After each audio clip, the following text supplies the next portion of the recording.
Hospitals develop చేశారు, education, hospitals. Next సచివాలయాలు. అంటే సచివాలయం అంటే ఒకప్పుడు మండలంలోకి వెళ్ళి ఈ ప్రజలందరూ మండలంకి వెళ్ళి పనులు చేయించుకొని వచ్చేవాళ్ళు. హాస్పిటల్స్ ఏమనివ్వండి, మామూలుగా విలేజ్ లెవెల్ పిహెచ్సీలు అవనివ్వండి, అన్నీ డెవలప్ చేశారు. నీకు ఆ రకంగా డెవలప్ చేసినందువలన అతను వస్తేనే మంచిది అనిపిస్తుంది. అంటే ఇప్పుడు జగన్ గారు లాస్ట్ టైం 151 సీట్లు వచ్చాయి కదా సార్, 151 సీట్స్ వచ్చాయి. మరి ఈసారి ఎన్ని సీట్లు రావచ్చు అనుకుంటున్నారు మీరు? తగ్గితే తగ్గొచ్చు, కానీ గవర్నమెంట్ మాత్రం వైఎస్ఆర్సీపీ ఫార్మేషన్ అవుతుంది, తిరుగులేదు.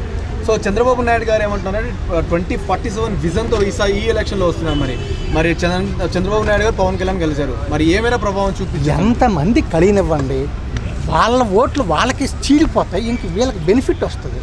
వైఎస్ఆర్సీపీకి వీళ్ళకి అంటే బడుగు బలహీన వర్గాలు ఉన్నాయి, పేదలు, మధ్యతరగతి కుటుంబీకులు వీళ్ళందరూ ఉన్నారు. కానీ వీళ్ళందరూ ఓటు చీలదమ్మా, అతనికే వేస్తారు.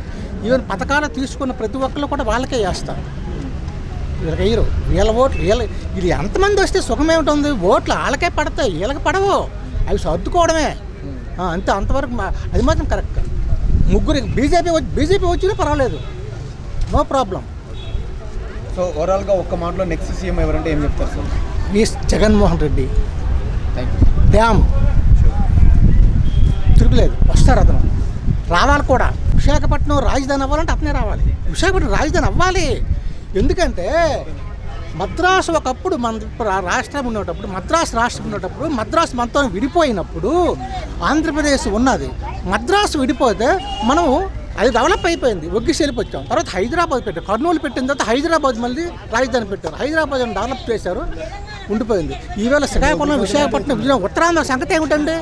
ఉత్తరాంధ్ర డెవలప్ అవ్వద్దా? వాళ్ళు ఇప్పటికీ అలాగే వలసలు పోవాలా? విశాఖపట్నం రాజధాని మస్ట్ ఉండాలి, కర్నూలులో న్యాయ రాజధాని ఉండాలి, అమరావతి రాజధాని ఉంటుంది. 3 రాజధాని ఉంటే తప్పే ఉంది. జమ్మూ కాశ్మీర్లో రాజధాని 2 లేవా?